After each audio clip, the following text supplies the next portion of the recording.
Hello, hello, it's Rebecca Rahmani. Welcome to day 3 of More Freedom in Your Business. I'm really glad you're here. Apparently you're getting value from these. And day 3, as I said yesterday, is connected to day 2. You don't have to do them in order, but they are useful to do in order. And if you're really liking this content, which you probably are if you're on day 3, make sure to sign up for my email list below. So you'll be able to, every month I'll be putting something out. You'll be one of the first to know. So, hooray for being committed to your business and learning new things that'll benefit you and the people in your business. So yesterday I said that when people talk about delegation, it makes me a little queasy. And that is because it's not so simple, right? Just delegating doesn't mean the task is going to get performed properly.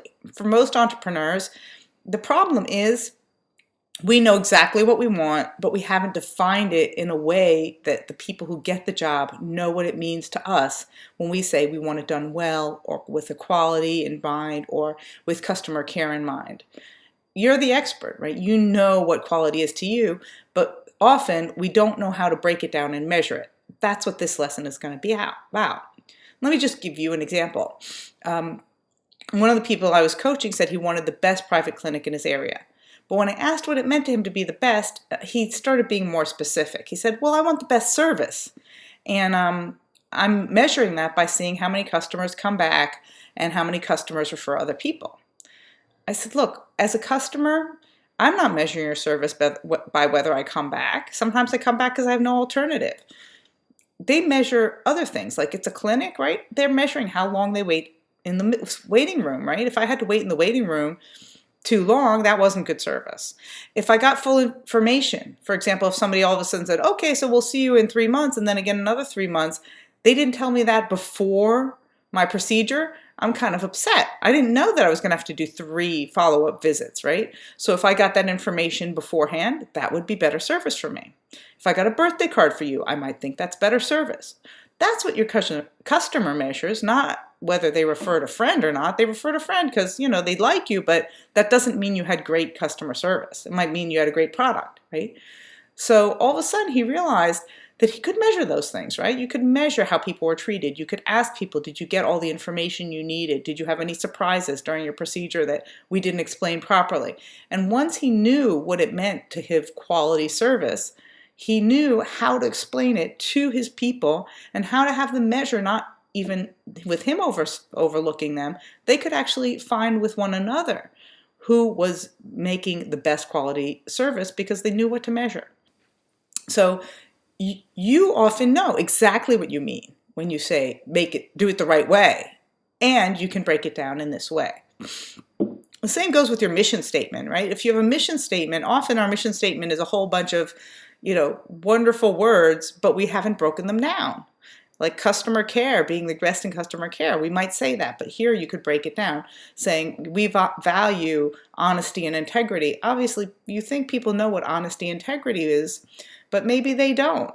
Maybe you don't want them to tell them about every flaw in your product, or maybe you do want them to tell about every flaw in your product. Honesty might mean different things to different people. So another concept, so that's one concept, is making sure that when you have values or you have a kind of quality that you want, that you've broken that down, and the worksheet today will show you how to do that. The second concept is what I call mistake threshold. You can get better at something if you haven't practiced it. And Anthony Robbins talks about that. He says good judgment comes from experience, but experience comes from bad judgment. So your employees are going to need opportunities to practice things. They're just not going to be as good as you at the first go, or they may be if you've really hired somebody great, but often they need some time to practice. So how do you do that in a safe way? What you do is you create a mistake threshold. So every situation is different, but for example, I had one company I was speaking to and they said, we give each person $200 in discretionary funds every month. And these are salespeople. They might use them to buy a stapler, or they might use them to take a customer out to dinner, or whatever it is. It might be travel costs. It might be, whatever it is to make something special for a customer. And then at the end of the month, she looks at all the travel costs and all the discretionary funds, and she can correct any mistakes or give them feedback about whether that wasn't exactly what they should have been doing. On other businesses, it's refunds to a customer. In other business, it's flaws in the product, or how many, in the product line, something like that. So for you, you need to look at where do I feel like I could make a measurement that would be safe of how many flaws a employee could make, how many mistakes, what would be the mistake threshold that's tolerable to me, and that'll allow them to get more and more experience.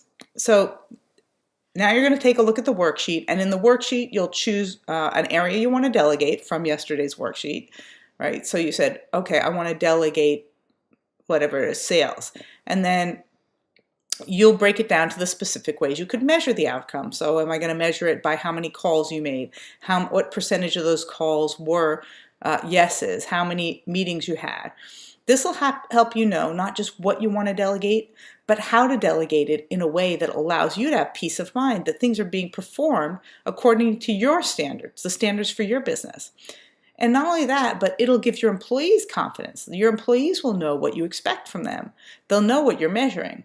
So you could do this worksheet for one area, or obviously any area, or all the areas that you want to delegate. And you'll notice there's a link below for a free bonus. So this is a bonus you get for getting all the way to day 3.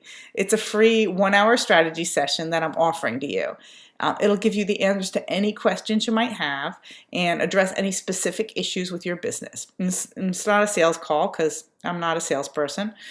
It's just a strategy session, and it'll be focused on your business. So it might be something you're having a problem employee. It might be you didn't understand one of these lessons. It might be you still feel overwhelmed. Where do I start? Whatever it is, I'm here for you. So you can click through. When you click through, you'll get to my calendar. When you get to my calendar, you'll get to pick a time. And it's completely free. So just, I ask you a few questions so that I'll know about you. So just click below to get free strategy sessions and download your worksheet. And, by the way, there might be a bonus day 4. So take a look for that. If you sign up for my email, you'll be hearing about bonus day 4 of the 3 days to more freedom in your business.